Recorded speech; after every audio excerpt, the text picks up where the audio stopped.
Let's talk about Syrian brothers reuniting in Colchester County. Family is being reunited as they build a home in Nova Scotia. That was the news release. Came through earlier today. Bruce Gray is here with us with the Colchester Family Refugee Sponsorship. Hi, Bruce. How are you? Hello, Sheldon. Thanks for doing this. Appreciate it. And tell us a bit about Mohammed and Khalid. Okay, Mohammed and Khalid are brothers. They lived in Dara, which is in Syria, and then when the war broke out, probably about 8 years ago now, they fled to nearby Jordan, just across the border, and so they were living there. And then about 2 years ago, it became very popular. I think when Trudeau won the election, to support Syrian refugees. So we got a group together, and it was quite easy to raise money, enough money to bring Mohammed and his family over to Truro.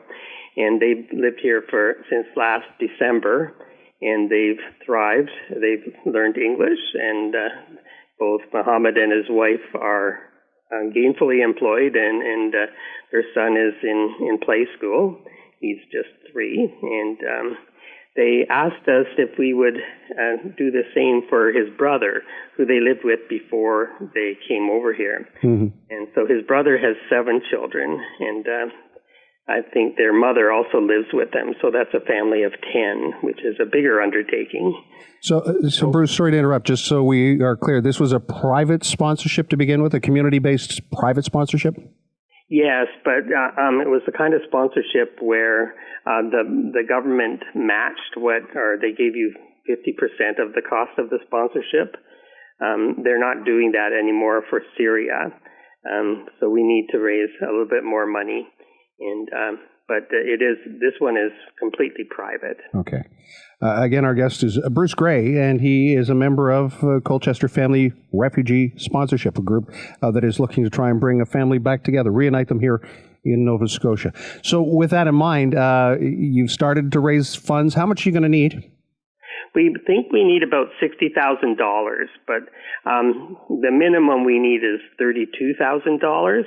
And we need to collect that by the end of August. What's the money for? Obviously, it costs money to transport people, but what's the fund for? The fund is to support them when they arrive, and their living expenses for the first year. And so they get paid the same as a Nova Scotian would if they were on family assistance. Right. So that's what we have to raise. I expect that they will be working very quickly when they get here, as soon as they learn English. Bruce Gray is here. Bruce, why are you doing this? Why? Yeah. Well, they're in danger. We feel that we need to help them. They're in a safe country now, but they're not in a safe position. The town that they come from is, the CBC described it as the next place that will probably be treated with toxic gas because there are so many rebels there.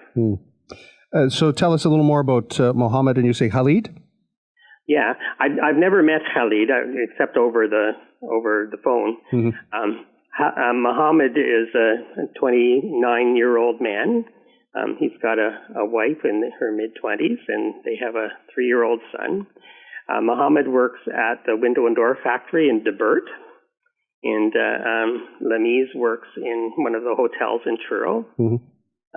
They're quite busy. They're quite popular with their employers, and their employers seem to need more employees. Yeah, Bruce, when we have conversations like this in a public forum, there are some who feel, you know what, we have people in our own community we're not taking care of. There are people that we have in our own circle that are not being supported like we're looking to have these folks supported. How do you answer those critics, those people who say this is either taking jobs away from Nova Scotians or doing something that somehow puts someone at more of an advantage?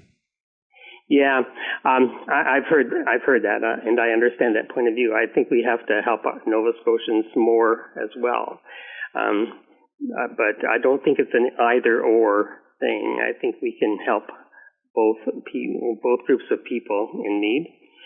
They're not given better than people in Nova Scotia in a similar situation.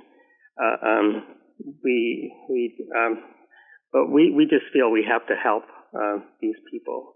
There are refugees all over the world that need help, and we have a great place. Nova Scotia needs more people. We've certainly got the room. We certainly have the space. Yes, we do. Bruce, so tell us, you're collecting this money, you're working towards fundraisers, you're going to be at the Truro Farmers Market. Tell me what else you're doing, and how else can people donate? Well, we have a GoFundMe page. It's called Unite to Refugee Families in NS. Unite to Refugee Families in NS. And you can find that on the GoFundMe page pretty easily. Yeah, absolutely. All right. Well, good luck. We're going to keep tabs, keep track, let us know, and we'll keep our listeners in the know as well. Glad you guys are doing this, and I'm sure that the family will be very happy to see each other again. Is this something you suspect that will happen before the end of 2018 if you're successful with the fundraising? I don't know how quickly the family will be able to come here because they have to fill out the immigration papers.